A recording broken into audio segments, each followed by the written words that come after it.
चैत में माल गइल मामा के घरे रे।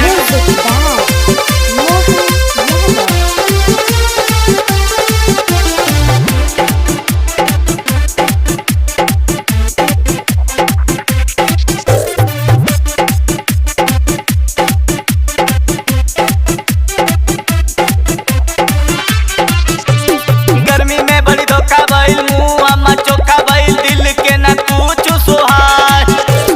फोन न कबो करतिया, लागत कि चरतिया, पियतिया लव वाला चाय। चैत में गेहूं कटावे रे, माल गइल मामा के घरे रे। चैत में गेहूं कटावे रे, माल गइल मामा के घरे रे। अरे यही में छोड़ के गइले। चैत में गेहूं कटावे रे, माल गइल मामा के घरे रे, घरे रे।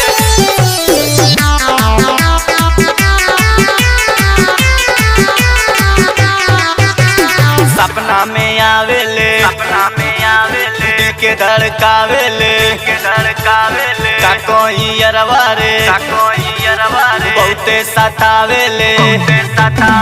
सपना में आवेले दिल के धड़कावेले का कोई अरवा रे बहुते सतावेले।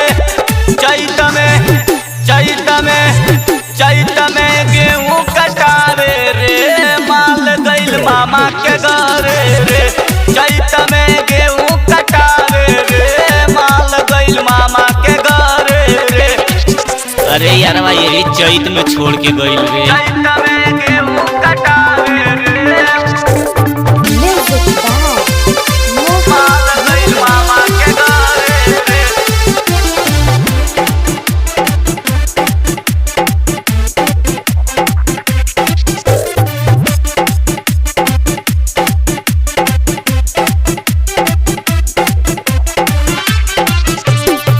साहिल सिंहासन से अखिया लड़ाई के खुश होई खेसारी से दिल लगाई के। साहिल सिंहासन से अखिया मिलाई के खुश होई खेसारी से दिल लगाई के। चैत में गेहूं कटावे रे, माल गइल मामा के घरे रे। चैत में गेहूं कटावे रे, माल गइल मामा के घरे रे।